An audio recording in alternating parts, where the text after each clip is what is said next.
Hi guys, நம்ம இன்றைக்கி compound இன்ட்ரெஸ்ட்னுடைய கடைசி வீடியோ பார்க்க போகிறோம். அவ்வளோதான், இந்த வீடியோவோட காம்பவுண்ட் இன்ட்ரெஸ்ட் முடிஞ்சிடும். சரி, ஓகே. பேசிக்காக நம்ம சிம்பிள் இன்ட்ரெஸ்ட் பார்த்துருப்போம், காம்பவுண்ட் இன்ட்ரெஸ்ட்டை பார்த்துருப்போம். சிம்பிள் இன்ட்ரெஸ்ட்டுக்கு தனியாக சம் பார்த்துருப்போம், காம்பவுண்ட் இன்ட்ரெஸ்ட்டுக்கு தனியாக சம் பார்த்துருப்போம். இப்போ நம்ம இந்த கிளாஸ் எப்படி இருக்குன்னா, சிம்பிள் இன்ட்ரெஸ்ட்டுக்கும் காம்பவுண்ட் இன்ட்ரெஸ்ட்டுக்கான உறவுகளை பற்றி வரும். ஸோ பேசிக்காக இப்போ நான் என்கிட்ட ஒரு 10,000 பணம் இருக்குது. இதை நான் வட்டிக்கு விடலான்னு நான் திங்க் பண்ணும்போது இதை நான் சிம்பிள் இன்ட்ரெஸ்ட்டுக்கு விடட்டுமா, காம்பவுண்ட் இன்ட்ரெஸ்ட்டுக்கு விடட்டுமான்னு நான் மைண்டுக்குள்ளே திங்க் பண்ண வச்சுக்கோங்களேன். ஆப்வியஸாகவே நீங்கள் காம்பவுண்ட் இன்ட்ரெஸ்ட் விட்டால் தான் உங்களுக்கு பணம் அதிகமாக வரும். ஆனால் சில பேர் எனக்கு வேணாங்க, எனக்கு அவ்வளோ பணம் வேணாங்க, எனக்கு இந்த பணத்துக்கு மட்டும் வந்தால் போதுங்க, அவங்க சிம்பிள் இன்ட்ரெஸ்ட்டில் விடுவாங்க. ஸோ பேசிக்காக அவங்க ஒரு முடிவு எடுப்பாங்க தெரியுமா, எனக்கு சிம்பிள் இன்ட்ரெஸ்ட்டில் போனால் அதிக காசு வருமா, காம்பவுண்ட் இன்ட்ரெஸ்ட்டில் போனால் அதிக காசு வருமா அப்படிங்கிற ஒரு கால்குலேஷன் இருக்குது தெரியுமா. அதை நம்ம சால்வ் தான் பண்ணணும். எனக்கு இதில் விட்டால் எனக்கு சிம்பிள் இன்ட்ரெஸ்ட் எவ்வளோ வரும், எனக்கு இதில் விற்றா காம்பவுண்ட் இன்ட்ரெஸ்ட் எவ்வளோ வரும், அப்போ எனக்கு காம்பவுண்ட் இன்ட்ரெஸ்ட்டுக்கும் சிம்பிள் இன்ட்ரெஸ்ட்டுக்குமான டிஃப்ரென்ஸ் எவ்வளோ அது எனக்கு தெரிஞ்சால், அதாவது நான் எவ்வளோ காம்பவுண்ட் இன்ட்ரெஸ்ட்டை விட்டுட்டு சிம்பிள் இன்ட்ரெஸ்ட்டை நான் லான்ச் பண்ணால் எனக்கு எவ்வளோ அதனால் இழப்பு ஏற்படும் அப்படிங்கிறத கால்குலேட் பண்ணணும் ஒன்று. ஏன்னா அப்படி கால்குலேட் பண்ணும்போது மட்டும்தான் நம்ம எவ்வளோ சாக்ரிஃபைஸ் பண்ணுறோம் அப்படிங்கிறது புரிய வரும். ஸோ பேசிக்காக சிம்பிள் இன்ட்ரெஸ்ட் காம்பவுண்ட் இன்ட்ரெஸ்ட்லாம் டிஃப்ரென்ஸ் கண்டுபிடிக்கிறது ஒரு டைப்பாக இருக்கும் ஒன்று. இன்னொரு டைப் என்னென்னா, சிம்பிள் இன்ட்ரெஸ்ட்டை கொடுத்துட்டு காம்பவுண்ட் இன்ட்ரெஸ்ட் கேட்பான், காம்பவுண்ட் இன்ட்ரெஸ்ட்டை கொடுத்துட்டு சிம்பிள் இன்ட்ரெஸ்ட் கேட்பான். ஸோ அந்த சமம் பார்க்கலாம். ஃபஸ்ட்டு என்ன சொல்லலாம், ஃபஸ்ட்டு டிஃப்ரென்ஸு சிம்பிள் இன்ட்ரெஸ்ட்டுக்கும் காம்பவுண்ட் இன்ட்ரெஸ்ட்டுக்குமான டிஃப்ரென்ஸு நல்லா புரிஞ்சுக்கணும். ஃபஸ்ட் இயரோட எண்டில் காம்பவுண்ட் இன்ட்ரெஸ்ட்டும் சிம்பிள் இன்ட்ரெஸ்ட்டும் சேமு. புரிஞ்சா? நான் எப்படி சொல்கிறேன், இப்போ 1000 ரூபா ஒரு பணம் இருக்குது, இப்போ எனக்கு இதுக்கு 10% வட்டி ஒரு வருஷத்துக்கு, அப்போ எவ்வளோ அப்படின்னா எனக்கு 100 ரூபா. இது என்னது, இது எனக்கு சிம்பிள் இன்ட்ரெஸ்ட்டு. காம்பவுண்ட் இன்ட்ரெஸ்ட் அம்மா நீ எப்படி போடுவீங்க, 1000 × 110 / 100 110 / 100 போடும்போது நமக்கு 1100ன்னு கிடைக்கும். இது எனக்கு அமௌண்ட்டு, இதுலேருந்து நான் பிரின்சிபலை கழிச்சிட்டா எனக்கு 100 ரூபான்னு கிடைக்கும். ஸோ அப்போ எனக்கு 100 ரூபாங்கிறது இங்கே காம்பவுண்ட் இன்ட்ரெஸ்ட். அப்போ இதுலேருந்து என்ன தெரியுது, ஃபஸ்ட் இயரோட எண்டில் எனக்கு பிரச்சனை இல்லை. இதே நான் செகண்ட் இயருக்கு மாத்திரம்னு வச்சுக்கோங்களேன், 1000 × 10 × 2 / 100 இந்த 2 ஜீரோ கேன்சல் ஆயிரும், இந்த 2 ஜீரோ கேன்சல் ஆயிரும், நமக்கு இங்கே 200ன்னு வரும். என்னது இது, நமக்கு சிம்பிள் இன்ட்ரெஸ்ட் ஃபார் 2 இயர்ஸுக்கு. காம்பவுண்ட் இன்ட்ரெஸ்ட்டுக்கு பாருங்களேன், 1000 × 110 / 100 அதே மாதிரி 110 / 100 போடும்போது இந்த 2 ஜீரோ கேன்சல் ஆயிரும். அடுத்து இந்த 2 ஜீரோவும் இந்த 2 ஜீரோ கேன்சல் ஆயிரும். ஸோ 11 நமக்கு 121 10, அதிலேருந்து நம்ம அசல் வேல்யூவை கழிச்சிட்டா நமக்கு 210 ரூபா வட்டி. ஸோ 210 ரூபாங்கிறது காம்பவுண்ட் இன்ட்ரெஸ்ட். அப்போ நம்ம என்ன சொல்லலாம், ஃபஸ்ட் இயரில் சேமாக இருக்கும், from second year after first இயர்னு வச்சுக்கலாமே. ஆஃப்டர் ஃபஸ்ட் இயரு நமக்கு என்ன சொல்லலாம்னா, ஆஃப்டர் ஃபஸ்ட் இயர் நமக்கு காம்பவுண்ட் இன்ட்ரெஸ்ட் தான் சிம்பிள் இன்ட்ரெஸ்ட்டை விட கிரேட்டாக இருக்கும். ஓகேவா? ஸோ டிஃப்ரென்ஸ் கொடுக்குற சம் எல்லாமே நமக்கு எப்படி தெரியுமா இருக்கும், 2 இயர்ஸில் இருக்கும், 2 இயர்ஸில் இருக்கும், இல்லை 3 இயர்ஸில் இருக்கும், இல்லாட்டி 3+ இயர்ஸில் இருக்கும். ஸோ ஓகே, ஆக்சுவலாக என்ன 2 இயர்ஸ்னால் நமக்கு ஒரு ஃபார்முலா இருக்குது, 3 இயர்ஸ் நமக்கு ஒரு ஃபார்முலா இருக்குது, 3+ இயர்ஸ் நமக்கு ஒரு ஃபார்முலா இருக்குது. ஆனால் இந்த ஃபார்முலா நான் இப்போ சொல்லலை, இந்த ஒரு சம் முடிச்சுட்டு நான் சொல்கிறேன். ஓகே, ஃபஸ்ட் நம்ம டிஃபரன்ஸ் கான்செப்ட் தான் பார்த்துட்டு வரோம். இந்த டிஃபரன்ஸ் கான்செப்ட் பார்க்கும்போது பாருங்களேன், what will be the difference between simple interest and compound interest, rate of interest கொடுத்துட்டான், R is equal to 10% per annum. Sum கொடுத்துட்டான், இதான் பிரின்சிபல் கொடுத்துட்டான், principal is equal to 1000, n is equal to 4 years, n is equal to நமக்கு 4 years கொடுத்துட்டானா. எனக்கு இப்போ என்ன கேட்குறான், அவன் டிஃப்ரென்ஸ் தான் கேட்குறான். நல்லா பார்த்துக்கும், இங்கே எத்தனை வருஷம் இருக்குன்னு பாருங்கள். இங்கே 2 இயர்ஸ் இருக்கான்னு பாருங்கள், 2 இயர்ஸ் இல்லை. 3 இயர்ஸ் இருக்கான்னு பாருங்கள், 3 இயர்ஸ் இல்லை. அப்போ நம்ம இந்த சம்மை மேனுவலாக தான் சால்வ் பண்ணணும். எப்படி மேனுவலாக சால்வ் பண்ணணும், டிஃபிகல்ட்டாக தான். இதே ஒரு கான்செப்டை நீங்கள் காம்பவுண்ட் இன்ட்ரெஸ்ட் கண்டுபிடிச்சி சிம்பிள் இன்ட்ரெஸ்ட்டை கண்டுபிடிச்சி ரெண்டுத்தையும் மைனஸ் பண்ணணும். நீங்கள் இந்த கான்செப்டில் எல்லாத்தையும் நீங்கள் அதே மாதிரி பண்ணலாம். இருந்தாலும் நீங்கள் 2 வருஷத்துக்கு 3 வருஷத்துக்கு உங்களுக்கு ஒரு ஷார்ட்கட் இருக்குது. இந்த ஷார்ட்கட்டை சொல்கிறதுக்கு முன்னாடி இந்த சம் எப்படி ஃபங்க்ஷன் ஆகுது அப்படிங்கிறத பார்த்துக்கோங்க. ஃபஸ்ட்டு நான் என்ன பண்ணுறேன், எப்பயுமே சிம்பிள் இன்ட்ரெஸ்ட்டை ஃபஸ்ட்டு கண்டுபிடிங்க. சிம்பிள் இன்ட்ரெஸ்ட்டை கண்டுபிடிக்கிறேன். என்ன பண்ணுறேன், எனக்கு பிரின்சிபலோட வேல்யூ எவ்வளோ, 1000. ரேட் ஆஃப் இன்ட்ரெஸ்ட்டுடைய வேல்யூ எவ்வளோ, எனக்கு 10% / 100 போட்டுக்கிறேன். எத்தனை வருஷம், எனக்கு 4 வருஷம். இந்த 2 ஜீரோவும் இந்த 2 ஜீரோவும் கேன்சல் ஆகிடுச்சுன்னா எனக்கு இங்கே 400 கிடைக்கும். அதாவது 1000 ரூபாயை 4 வருஷத்துக்கு 10% வட்டிக்கு விட்டேன்னா எனக்கு சிம்பிள் இன்ட்ரெஸ்ட்டாக 400 ரூபா கிடைக்கும். இப்போ நான் காம்பவுண்ட் இன்ட்ரெஸ்ட் எடுத்துக்கிறேன். 1000 ரூபா இருக்குது, நான் வந்து 10% வட்டினா 110 divide by 100, 110 divide by 100, 110 divide by 100, அடுத்து 110 டிவைட் பை 100. வேறு வழியே இல்லை, போட்டு தான் ஆகணும். இந்த 2 ஜீரோவும் இந்த 2 ஜீரோ கேன்சல் ஆயிரும். இந்த 1 ஜீரோ இந்த 1 ஜீரோ சேர்ந்து இந்த ஜீரோ கேன்சல் ஆயிரும். இந்த 1 ஜீரோவும் இந்த 1 ஜீரோ சேர்த்து இந்த ஜீரோ இந்த 2 ஜீரோ கேன்சல் ஆயிரும். இந்த 1 ஜீரோவும் இந்த 1 ஜீரோ கேன்சல் ஆயிரும். ஸோ பேசிக்காக நமக்கு 11 to the power of 4 divide by 10ன்னு கிடைக்கும். ஸோ நம்ம என்ன பண்ணலாம், 11 square is equal to 121 into 121 போட்டுக்கலாமா? புரிஞ்சுதா நான் என்ன பண்ணியிருக்கேன்ட்டு? 11 to the power of 4 11 to the power of 2 into 11 to the power of square போட்டிருந்தேன். ஸோ இப்போ 121 நான் வந்து மல்டிப்ளை போட்டு பண்ணால் போதும். ஸோ 121ஐயும் 121ஐயும் நான் மல்டிப்ளை பண்ணுறேன். 121 242, அடுத்து 121 எனக்கு இந்த 1 4 5 6 4 1, அப்போ எனக்கு ஒரு ஜீரோ தரலாம், எனக்கு 1464 கிடைக்கும். 1464 கரெக்டாக போட்டோன்னா ஒரே ஆன்சர் கைஸ்.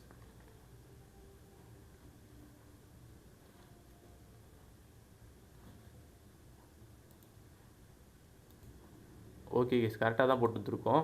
இப்போ இது வந்து நமக்கு என்னது, இது வந்து நமக்கு காம்பவுண்ட் இன்ட்ரெஸ்ட் போடும்போது நமக்கு கிடைக்கக்கூடிய அமௌண்ட்டு. அப்போ இதிலேருந்து நம்ம பிரின்சிபலை கழிச்சிட்டோம்னா நமக்கு 464 ரூபா 10 பைசா. அப்போ நான் என்ன சொல்லலாம், எனக்கு இதே செம்முக்கு காம்பவுண்ட் இன்ட்ரெஸ்ட் வந்து 464 ரூபா 10 பைசா. எனக்கு கொஷின் என்ன கேட்டிருக்கான், சிம்பிள் இன்ட்ரெஸ்ட்டுக்கு காம்பவுண்ட் இன்ட்ரெஸ்ட்டுக்கான டிஃப்ரென்ஸை கேட்டிருக்கான். அப்போ நான் என்ன பண்ணணும், காம்பவுண்ட் இன்ட்ரெஸ்ட் மைனஸ் சிம்பிள் இன்ட்ரெஸ்ட்டை போடணும். ஏன்னா எப்பயுமே எனக்கு காம்பவுண்ட் இன்ட்ரெஸ்ட் தான் அதிகமாக இருக்கும் ஒரு வருஷத்தை தாண்டிச்சுனாலே. அப்போ காம்பவுண்ட் இன்ட்ரெஸ்ட் எனக்கு எவ்வளோ, 464 ரூபா 40 பைசா. சிம்பிள் இன்ட்ரெஸ்ட் எவ்வளோ, எனக்கு 400 ரூபா. அப்போ எனக்கு என்ன வரும்னா 64 ரூபா 40 பைசா வரும். ஓகேவா? ஸோ 19th செம்முக்கு நமக்கு டி ஆன்சர் கைஸ். 19th செம்முக்கு நமக்கு என்ன ஆன்சர், டி ஆன்சர். இதுவே 2 வருஷம் கொடுத்தா நீங்கள் என்ன பண்ணணும், நீங்கள் 2 போட்டுக்கணும். அதே மாதிரி இந்த இடத்துல நீங்கள் இந்த வேல்யூ விட்டுறணும். அதே மாதிரி தான். ஸோ பேசிக்காக உங்களுக்கு நான் இந்த சம்மை வந்து எப்படி இந்த ஃபங்க்ஷன் ஆகும் அப்படிங்கிறத நான் சொல்லிட்டேன். அடுத்த சம்பளம்லேருந்து பாருங்களேன், உங்களுக்கு ரொம்ப ஈஸியாக மாறிடும். இதுக்கு வந்து நீங்கள் 2 ஃபார்முலா மட்டும் ஞாபகம் வச்சுக்கிட்டா போதும். இப்போ டிஃபரன்ஸ் கொடுத்து 2 வருஷம் கொடுக்கணும்னு வச்சுக்கோங்களேன், அதுக்கு நீங்கள் ஒரே ஒரு ஃபார்முலா தான், PR ஸ்கொயர் பை 100 ஸ்கொயர். இதே 3 வருஷம் கொடுத்தா PR square divided by 100 cube. இந்த PR ஸ்கொயர் காமனாக தான் இருக்கும், ஆனால் இந்த 3 இயர்ஸுங்கிறது நமக்கு இந்த மாதிரி மாறிடுமா. அடுத்து என்ன பண்ணுறதுங்கிறது மட்டும் பாருங்களேன். இந்த இடத்துல ஒரு 300 + 6 மட்டும் ஆட் பண்ணிக்கோங்க. இந்த ஃபார்முலா மட்டும் மக்கப் மட்டும் பண்ணிக்கோங்க. இல்லையா, நான் எனக்கு ஃபார்முலா மக்கப்லாம் பண்ண மாட்டேன்னா தாராளமாக நீங்கள் இந்த சம்ம நம்ம எந்த மாதிரி அப்ரோச் பண்ணமோ அதே மாதிரி அப்ரோச் பண்ணிக்கலாம். உங்களுக்கு அதுக்கு தான் ஆன்சர் வரும். அது உங்களுக்கு என்றைக்குமே மறக்காது. நான் எப்போயுமே உங்களை இந்த ட்ரெடிஷ்னல் வேலை தான் ஃபஸ்ட்டு இது படித்து பண்ண சொல்லுவேன். உங்களுக்கு வேணாம், ஏன்னா நமக்கு கொஸ்டின் பேட்டர்ன் வந்து எப்படி வருதுன்னா, ஒன்று 2 இயர்ஸ் கொடுத்து வரும், இன்னொன்று 3 இயர்ஸ் கொடுத்தா வரும். ஸோ பேசிக்காக நமக்கு இந்த மாதிரி தான் வரும். இந்த கான்செப்ட் நான் சொல்லிட்டேன், அதனால் நீங்கள் இதை ட்ரை பண்ணலாம், தப்பே கிடையாது. இந்த சம்ம நான் வந்து இந்த ஃபார்முலா பேசிஸ்லேயே போடுறேன். ஏன்னா இது எப்படி போடணுங்கிறது நம்ம ஆல்ரெடி பார்த்தாச்சு. இந்த 15,000 2 வருஷம் இதுக்கு வந்து நான் ஒரு நான் சிம்பிள் இன்ட்ரெஸ்ட் கண்டுபிடிக்கிறேன் அப்படின்னா நீங்கள் அதே மாதிரி கண்டுபிடிச்சிக்கலாம், பிரச்சனை இல்லை. நல்லா நோட் பண்ணி பார்த்தீங்கன்னா தெரியும், போன சம்பளம் வந்து உங்களுக்கு ரேட் ஆஃப் இன்ட்ரெஸ்ட் கொடுத்துருப்பான். அதனால் நம்ம ட்ரெடிஷ்னல் மெத்தடில் போட்டோம். இந்த சம்பளம் பாருங்களேன், நமக்கு ரேட் ஆஃப் இன்ட்ரெஸ்ட் கொடுக்கல. அப்போ என்ன பண்ணணும், நீங்கள் ஃபஸ்ட்டு இந்த சம்முக்கு நீங்கள் ரேட் ஆஃப் இன்ட்ரெஸ்ட்டை கண்டுபிடிக்கணும். அது ரொம்பவே பெரிய பிரச்சனையாக இருக்கும். ஃபார் எக்ஸாம்பிள் வந்து இதுக்கு நம்ம எப்படி தெரியுமா போடுற மாதிரி வரும், compound interest minus simple interest is equal to 96ன்னு ஒரு ஈக்குவேஷன் ஃபார்ம் பண்ணணும். அப்போ நம்ம காம்பவுண்ட் இன்ட்ரெஸ்ட்டுக்கு என்ன பண்ணுவோம், நம்ம வந்து அமௌண்ட்டு மைனஸ் பிரின்சிபல் மைனஸ் இங்கே சிம்பிள் இன்ட்ரெஸ்ட்டை போட்டு போடுறதுங்கிறது பெரிய ஸ்டெப்பு. ஸோ இப்போ இந்த மாதிரி அவன் வந்து ரேட் ஆஃப் இன்ட்ரெஸ்ட் கொடுக்கலன்னு வச்சுக்கோங்களேன், நீங்கள் கண்ணை மூடிட்டு நீங்கள் இந்த ஃபார்முலா மெத்தடை போட்டுடலாம். பட் ஆனால் அது எப்படி ஃபங்க்ஷனிங் ஆகுது அப்படிங்கிறத நான் சொல்லிட்டேன். இப்போ நான் என்ன பண்ணுறேன், 2 இயர்ஸ் கொடுத்துட்டான். 2 இயர்ஸ் கொடுத்ததுக்கு அப்புறம் எனக்கு என்ன ஃபார்முலா, PR ஸ்கொயர் பை 100 ஸ்கொயர் இஸ் ஈக்குவல் டு, எனக்கு இங்கே என்ன டிஃப்ரென்ஸு, அதிக பேர்த்துக்கு வந்து இந்த ஃபார்முலா வந்து போட்டுருவாங்க. ஆனால் எனக்கு இந்த சைடு என்ன வேல்யூ வரும், என்ன எனக்கு வருங்கிறது புரிய வைக்குது. அந்த இடத்துல வர்றதுக்கு பேர் இது ரெண்டுத்துக்குமான, அதாவது compound interest simple interest minus பண்ணால் என்ன வருமோ அதுதான் இங்கே வரும் டிஃப்ரென்ஸ் அது. ஓகேங்களா? அடுத்து PR ஸ்கொயர் பை 100 ஸ்கொயர். இப்போ இந்த பியோட வேல்யூ என்ன, இந்த பியோட வேல்யூ வந்து 15,000. இந்த ஆரோட வேல்யூ வந்து எனக்கு தெரியாது, அதனால் அந்த R ஸ்கொயரை நான் அப்படியே வச்சுக்கிறேன். இந்த 100 ஸ்கொயரை நான் அப்படியே எழுதிக்கிறேன். 100 × 2 0. டிஃப்ரென்ஸோட வேல்யூ எனக்கு 96. என்ன ஆகுதுன்னு மட்டும் பாருங்களேன். இந்த 2 ஜீரோவும் இந்த 2 ஜீரோவும் கேன்சல் ஆகும். இந்த ஒரு ஜீரோவும் இந்த ஒரு ஜீரோவும் கேன்சல் ஆயிரும். இது 2 டைமாகவும் இது 3 டைமாகவும் மாறும். இது ஒரு டைமாகவும் இது வந்து எத்தனை டைமாக மாறும்? இது வந்து 3 டைமாகவும் இது வந்து 2 டைமாகவும் மாறும். ஸோ அப்போ r² = 64ன்னு வரும். எப்படி 64 32 மாறுது? இந்த 2 வந்து இங்கிட்டு போனனால. ஸோ அப்போ r² = 64ங்கிறனால நம்ம r = 8ன்னு வச்சுக்கலாம். +or-8 வரும். ஆனால் நமக்கு சம்மில் அந்த ஆப்ஷன் கொடுக்கல. ஸோ 8ன்னு கூட வச்சுக்கலாம். So r = 8. புரிஞ்சதா? ரேட் ஆஃப் இன்ட்ரெஸ்ட்டுங்கிறது 8ன்னு இருக்குது. இங்கே ஆக்சுவலாக 8% வந்துருக்கணும். ஸோ வந்து ஆப்ஷனில் எல்லாம் ருபீஸ்ன்னு கொடுத்துருக்காங்க. பர்சன்டேஜ்னு மாற்றிக்கோங்க. ஓகேவா? 20. அடுத்து 21st கொஸ்டின். இப்போ இதுவும் பாருங்கள், difference between simple interest and compound interest ஆனுவலின்னு கொடுத்துருக்கான். ஓகே, பிரச்சனை இல்லை. Second sum of money 2 years. எனக்கு இது n = 2 years. Rate of interest r = 4%. எனக்கு ருபீஸ் = 1. ருபீஸ் = என்னது? எனக்கு வந்து 1. இது என்னது? இது வந்து எனக்கு வந்து த டிஃப்ரென்ஸ் தான் இது. இப்போ எனக்கு அவன் பிரின்சிபல் கேட்குறான். அதே தான் கைஸ். PR² = 100² = difference. இல்லை, நான் எப்பயும் போல் சால்வ் பண்ணுறேன்னா தாராளமாக சால்வ் பண்ணலாம், ஒரு பிரச்சனையும் இல்லை. நீங்கள் எக்ஸ்டெண்ட் பண்ணி நீங்கள் அழகாக வந்து compound interest minus simple interest solve பண்ணலாம். இல்லை உங்களுக்கு டைம் இருக்குன்னா நீங்கள் சால்வ் பண்ணி பாருங்கள், தப்பே கிடையாது. டைம் இருக்குன்னா உட்காந்து சால்வ் பண்ணுங்கள், உங்களுக்கு கண்டிப்பாக ஆன்சர் வரதான் போகுது. இருந்தாலும் நான் வந்து இந்த இடத்துக்கு நான் சிம்பிளான ஒரு வேவை எடுத்துக்கிறேனே. ஸோ PR² / 100² = டிஃபரன்ஸு அப்படிங்கிறத கான்செப்ட். எனக்கு ஆக்சுவலாக இந்த ஃபார்முலா இருக்குது தெரியுமா? இந்த ஃபார்முலா எனக்கு எப்படி தெரியுமா வந்திருக்கும்? இந்த ஈக்குவேஷனை டெரைவ் பண்ணும்போது எனக்கு இந்த ஃபார்முலா வந்திருக்கும். அதனால தான் நான் இதை கான்ஃபிடென்ட்டாக சொல்கிறேன். நீங்கள் இந்த 2 yearsன்னு வந்தாலே நீங்கள் இதை மட்டும் போட்டுக்கலான்ட்டு. ஸோ பியோட வேல்யூ என்னென்னா, பியோட வேல்யூ எனக்கு தெரியல, அதை தான் கண்டுபிடிக்க சொல்லியிருக்கான். ஆரோட வேல்யூ எனக்கு தெரியும் 4. அப்போ 4 × 4, ஏன்னா r² இருக்கலாம், நான் 4 × 4 போடுறேன். கீழே நான் 100 × 100 போடுறேன். 100 × 100 = டிஃப்ரென்ஸு. டிஃப்ரென்ஸ் = எனக்கு என்ன? 1. டிஃப்ரென்ஸ் எனக்கு இதுதான் 1. இந்த டிஃப்ரென்ஸ் தான் எனக்கு இங்கே போடணும். அப்போ எனக்கு என்ன ஆகும் அப்படின்னா, நீங்கள் இந்த 4 வந்து ஒரு டைம் அடிக்கலாம். ஒரு டைம் இது 25 டைம், இது ஒரு டைம் இது 25 டைம். அப்போ 25 × 25 நமக்கு எவ்வளோ? 625. ஸோ 625 தான் நமக்கு இதுக்கான ஆன்சர் கேஸ். 21st கொஸ்டினுக்கு நமக்கு ஏ ஆன்சர். அடுத்து தேடு பாருங்கள். டிஃபரன்ஸ் பிட்வீன் காம்பவுண்ட் இன்ட்ரெஸ்ட் வந்து நமக்கு வந்து டிஃபரன்ஸ் வேல்யூ கொடுத்துட்டான். இதுதான் டிஃபரன்ஸ் வேல்யூ. அதே மாதிரி 2 years சொல்லி கொடுத்துட்டான், பிரச்சனை இல்லை. இது வந்து நமக்கு rate of interest 6. So principal கேட்குறான். ஸோ PR² / 100² = டிஃபரன்ஸ் நீங்கள் போட்டிங்கன்னா உங்களுக்கு இதுக்கு பிரின்சிபலோட வேல்யூ வந்து உங்களுக்கு என்ன வரும்? பிரின்சிபலோட வேல்யூ வந்து உங்களுக்கு 600 கிடைக்கும். ஸோ இது வந்து உங்களுக்கான ஹோம்ஒர்க் செம்மு. இதை நீங்கள் சால்வ் பண்ணிங்கன்னா உங்களுக்கு 600 வரும். ஓகே, இப்போ நம்ம அடுத்து பார்க்க போகிறது 3 yearsக்கு. 3 yearsக்கான ஃபார்முலா என்ன? PR² 300 + 6 / 100³ அப்படின்னு வருமா? இதுதான் பிரின்சிபால், இதுதான் ரேட் ஆஃப் இன்ட்ரெஸ்ட்டு, இதுதான் என்ன? ஸோ இப்போ நம்ம என்ன பண்ணலாம்? பியோட வேல்யூ 2000, அதே மாதிரி ஆரோட வேல்யூ வந்து 5%, 5 × 5, 300 + 6 = 305 / 100³. அப்போ நம்ம என்ன ஆகணும் மட்டும் பாருங்களேன். இந்த 2 ஜீரோவும் இந்த 2 ஜீரோவும் கேன்சல் ஆயிரும். இது ஒரு டைமும் இது 5 டைமும் இது ஒரு டைமும் இது ஒரு டைமும் கேன்சல் ஆயிரும். அப்புறம் நமக்கு வந்து 305 இந்த 5 இருக்கும். இதை நம்ம எப்படி சால்வ் ஆகுது மட்டும் பாருங்களேன். இதை வந்து ஒரு டைமாகவும் இதை வந்து நம்ம 20 டைமாகவும் எடுத்துக்கலாம். இதை வந்து 4 டைமாகவும் இதை வந்து நம்ம எத்தனை டைமாக எடுத்துக்கலாம்? இதை வந்து நம்ம 61 டைமாக எடுத்துக்கலாம். ஸோ 61 4ஆல் டிவைட் பண்ணோம்னா நமக்கு 15 × 4 = 60 நமக்கு தெரியும். இங்கே 1 வரும். அந்த 1ஓட நம்ம இங்கே ஒரு 0 போட்டோம்னா 2 × 4 = 8, 2. அடுத்து இன்னொரு 0 போட்டால் நமக்கு வந்து இன்னொரு 0 போட்டால் நமக்கு இங்கே ஒரு 5 வரும். ஸோ நமக்கு என்னென்னா நமக்கு வந்து என்ன கேட்டிருக்கான் அப்படின்னா டிஃப்ரென்ஸ்லாம் கேட்டிருக்கான். ஸோ டிஃப்ரென்ஸோட வேல்யூ என்ன? 15.25 தான். நமக்கு இந்த இடத்துலையும் ஆப்ஷன் வந்து தப்பாக கொடுத்துருக்காங்க. நமக்கு இந்த இடத்துல 15.25 தான் கரெக்ட். 15.25 தான் கரெக்ட். ஸோ கைஸ் நல்லா புரிஞ்சுக்கோங்க. உங்களுக்கு ஒரு சின்ன ட்ரிக்கு இது பண்ணி தரேன். உங்களுக்கு /2 வருது, /4 வருது, /5 வருது அப்படின்னா ஆட்டோமேட்டிக்காக அதில் வந்து நமக்கு பாயிண்டில் வந்தால் கூட நமக்கு அது சீக்கிரமாக முடிஞ்சிடும். ஃபார் எக்ஸாம்பிள் பாருங்களேன், 15.25 முடிஞ்சிடும். அதுக்கப்புறம் நமக்கு கண்டினியூ ஆகாது. அதே மாதிரி நீங்கள் 4th டேபிள் 5th டேபிள் போட்டாலும் அது உங்களுக்கு அதே மாதிரி தான் ஆகும். 5th டேபிளில் போட்டாலும் உங்களுக்கு பாயிண்டில் வந்தாலும் ஆன்சர் வந்துடும். ஆனால் உங்களுக்கு 3ல் போட்டால் கண்டினியூ ஆகிட்டே போயிட்டே இருக்கும். ஃபார் எக்ஸாம்பிள் 100/3 வந்து உங்களுக்கு அது கண்டினியூ ஆகி போய்கிட்டே தான் இருக்கும். அதே மாதிரி 100/6 உங்களுக்கு கண்டினியூ ஆகிட்டு போயிட்டே தான் இருக்கும். ஸோ எப்பயுமே வந்து இந்த 2 4 5 வந்தாலே நீங்கள் கண்ணை மூடிட்டு நீங்கள் அதை சால்வ் பண்ணுங்கள், உங்களுக்கு கண்டிப்பாக அதுக்கு ஆன்சர் வரும். ஓகேவா? ஸோ 24th கொஸ்டின் இதுவும் அதே மாதிரி தான் 2 இயர்ஸ் கொடுத்துட்டான். ஸோ டிஃபரன்ஸ் வந்து எனக்கு 240 சொல்லி கொடுத்துட்டான். டிஃபரன்ஸ் 240 கொடுத்துட்டான். எனக்கு இவன் சம்மு கண்டுபிடிக்க சொல்லியிருக்கான். ஸோ என்ன பண்ணலாம், PR² / 100² டிஃபரன்ஸு நான் எப்படி இங்கே போட்டேன்னா அவங்க பாருங்கள் எனக்கு 2 இயர்ஸ்னு கொடுத்துருக்கான். ஸோ இதை வந்து நீங்கள் போட்டிங்கன்னா உங்களுக்கு பிரின்சிபலோட வேல்யூ 37,500 கிடைக்கும். 35,700 கிடையாது, 37,500. இதுவுமே உங்களுக்கு ஹோம்ஒர்க் சம்மு தான். இது உங்களுக்கு ஹோம்ஒர்க் சம். இதை நீங்கள் போட்டு பாருங்கள், உங்களுக்கு கண்டிப்பாக வந்து ஆன்சர் வந்துவிடும்.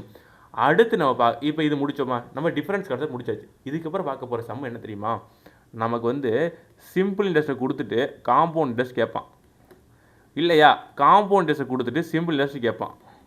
ஆனால் இது எல்லாமே ஒரு டைம் ஃப்ரேம்குள்ளே மட்டும்தான், 2 இயர்ஸ் மட்டும்தான். அந்த 2 இயர்ஸுக்குள்ளே நடக்கிறது தான் இந்த கதையே. 2 இயர்ஸுக்குள்ளே எதுக்கு தெரியுமா, அந்த 2 இயர்ஸ்க்குள்ளே நடக்கிறது மட்டும்தான் இந்த கதை.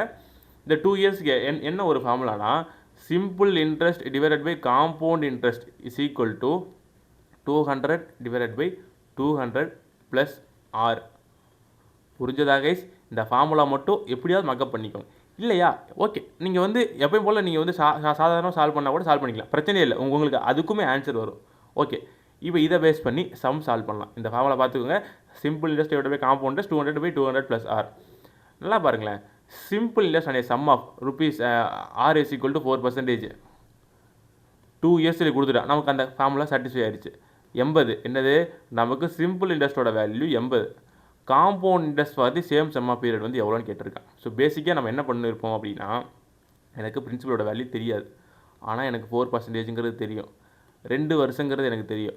இது எனக்கு 80 ரூபானா அப்போ எனக்கு இது எனக்கு 2 × 8, அப்போ எனக்கு இது 10 மாறிடும். அப்போ எனக்கு P is equal to 1000ன்னு தெரியும்.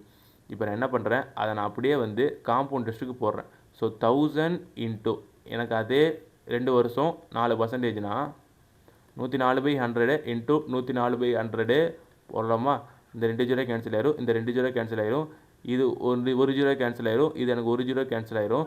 அப்போ 104 இன்ட்டு 104 எவ்வளோ, 4 4 சார் 16 1, அடுத்து 1 4 சார் 4, அடுத்து இந்த 0 0 0, அடுத்து 104 போட்டோம்னா எனக்கு 10816 வரும்.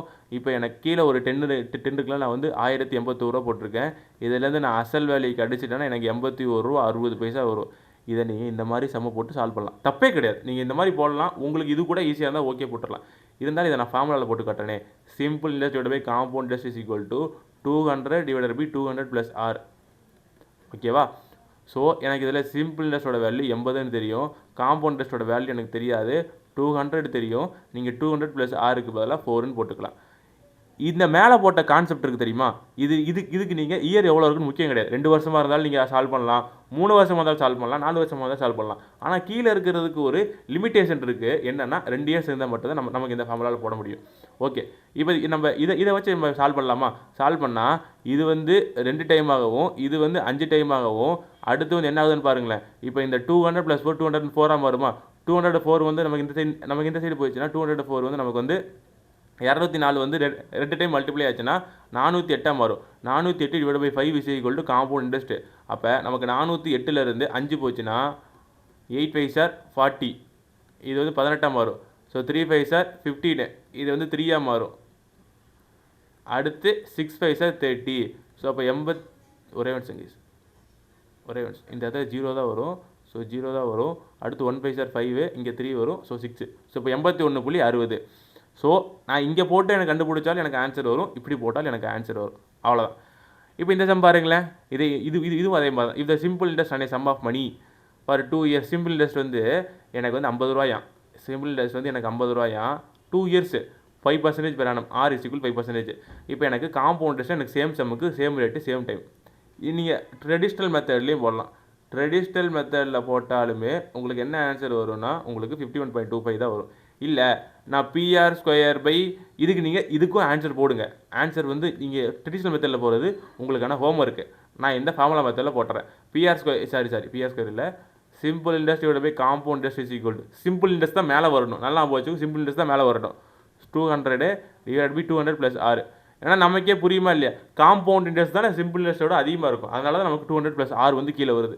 ஓகே, நம்ம என்ன பண்ணலாம், ஸோ பேசிக்காக சிம்பிள் இன்ட்ரெஸ்ட்டோட வேல்யூ 50, காம்பவுண்ட் இன்ட்ரெஸ்ட்டோட வேல்யூ எழுதிடலாம். 200 டிவைடட் பை 200 + 5 205. இது ஒரு டைமும் இது 4 டைமும். ஸோ இப்போ 205 4ஆல் டிவைட் பண்ணால் என்ன வரும், 205 4ஆல் டிவைட் பண்ணால் 5 4 சார் 20, கீழே 5, 1 4 சார் 4, கீழே 1. ஸோ அப்போ இங்கே ஒரு 0 போட்டால் 25 வந்துடும், 51.25. அவ்வளோதான். நீங்கள் சால்வ் பண்ணுங்கள், உங்களுக்கு கண்டிப்பாக இதுக்கு ஆன்சர் வந்துடும். அடுத்து 27th கொஸ்டின், காம்பவுண்ட் இன்ட்ரெஸ்ட் ஆன சர்டன் சம் ஆஃப். இது வந்து பார்த்தீங்கன்னா இப்போ இந்த சம்மில் என்ன கொடுத்துட்டா, காம்பவுண்ட் இன்ட்ரெஸ்ட் வந்து 170ன்னு கொடுத்துட்டான். n = 2 இயர்ஸ்ன்னு கொடுத்துட்டான். எனக்கு அதே மாதிரி R = 12.5% கொடுத்துட்டான். 12.5% இருக்குது, கொஞ்சம் கேர்ஃபுல்லாக ஹேண்டில் பண்ணுங்கள். ஓகேவா? ஓகே, எனக்கு இப்போ சிம்பிள் லிஸ்ட் கேட்குறேன். இதுக்கு நீங்கள் ட்ரெடிஷ்னல் மெத்தடில் போடுங்க. ஹோம்ஒர்க் சம் ட்ரெடிஷ்னல் மெத்தடில் போடுறது உங்களுக்கு ஹோம்ஒர்க் சம். இதை ஃபார்முலா மெத்தடில் போடலாமா? ஃபார்முலா மெத்தடில் எப்படி போடலான்னா, இப்போ வந்து என்ன சொல்லலாம், simple interest divided by compound interest is equal to 200 divided by 200 plus 6. Simple இன்ட்ரெஸ்ட்டோட வேல்யூ எனக்கு தெரியாது, காம்பவுண்ட் இன்ட்ரெஸ்ட்டோட வேல்யூ எனக்கு 170ன்னு தெரியும். 200 டிவைடட் பை 200 ப்ளஸ் 6 எவ்வளோ, 12.5 இருக்குது.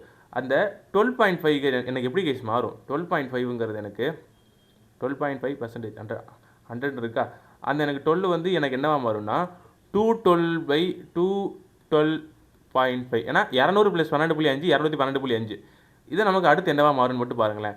2 0 ஆட் பண்ணுங்கள், 170 2000 டிவைட் பை 21 25.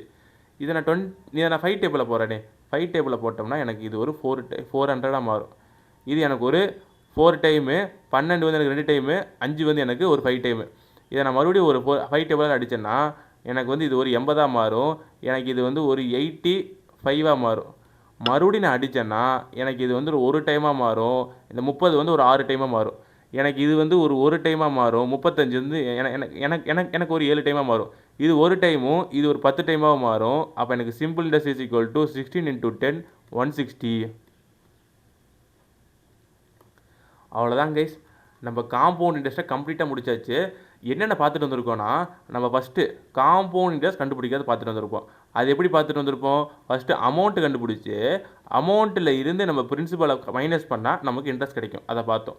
அடுத்து நம்ம அமௌண்ட் மட்டுமே கண்டுபிடிக்கிறது பார்த்தோம். அந்த ஸ்டெப்பு நமக்கு கொஞ்சம் ஈஸியாகவே இருக்கும், ஏன்னா அந்த ஸ்டெப்பை நம்ம ஆல்ரெடி சால்வ் பண்ணியிருப்போம். ஓகேவா? அடுத்து இது எல்லாமே இயர்லியில் பார்த்துட்டு வந்திருப்போம். ஸோ இயர்லினா அதுக்கு ஒரு கணக்குன்னு நமக்கு தெரியணும். ஸோ அடுத்து ரேட் ஆஃப் இன்ட்ரெஸ்ட் கண்டுபிடிக்கிறது பார்த்தோம். அடுத்து நம்ம என்ன பண்ணோம், ரேட் ஆஃப் இன்ட்ரெஸ்ட்க்கு அப்புறம் வந்து பார்த்தீங்கன்னா ஹாஃப் இயர்லி குவார்ட்டர்லி பார்த்தோம். ஹாஃப் இயர்லி குவார்ட்டர்லி பார்த்தோம். அப்புறம் X1 in T1 இயர்ஸு, அடுத்து X2 in T2 இயர்ஸு பார்த்தோம். இதுக்கப்புறம் என்ன பார்த்தோம், இதுக்கப்புறம் வந்து பார்த்தது தான் நம்ம அந்த டபுள் ட்ரிபிளுக்கு அப்புறம் நம்ம என்ன பார்த்தோம், டபுள் ட்ரிபிளுக்கு அடுத்து நம்ம வந்து பார்த்தீங்கன்னா டிஃப்ரென்ஸ் பார்த்தோம். டிஃப்ரென்ஸ் பிட்வீன் சிம்பிள் இன்ட்ரெஸ்ட்டுக்கும் காம்பவுண்ட் இன்ட்ரெஸ்ட்டுக்கும். அதுக்கப்புறம் என்ன பார்த்தோம், அதுக்கப்புறம் வந்து சிம்பிள் இன்ட்ரெஸ்ட் கொடுத்துட்டு காம்பவுண்ட் இன்ட்ரெஸ்ட் கேட்பான், இல்லாட்டி காம்பவுண்ட் இன்ட்ரெஸ்ட் கொடுத்துட்டு சிம்பிள் இன்ட்ரெஸ்ட் கேட்பான். அவ்வளோதான் கைஸ், நம்ம காம்பவுண்ட் இன்ட்ரெஸ்ட் முடித்தாச்சு. அடுத்து வந்து area volume time and work தான். அதோட நம்ம மென்டல் எபிலிட்டி கம்ப்ளீட் ஆயிரும்.